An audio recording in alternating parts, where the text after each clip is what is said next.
To change the background color of a Canva template, let's select the template. I will come over to Instagram post here to find a template to work with.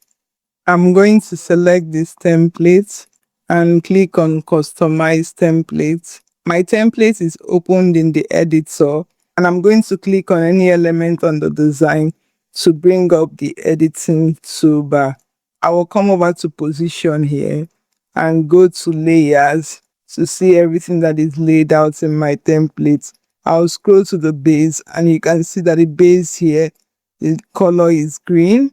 And once you click that, you see the color here, and you want to click on the color to select a different color.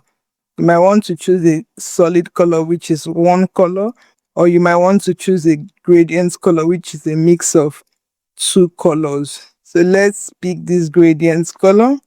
Our whole background color begins to change. Or if we choose a different color like this, our whole background color begins to change.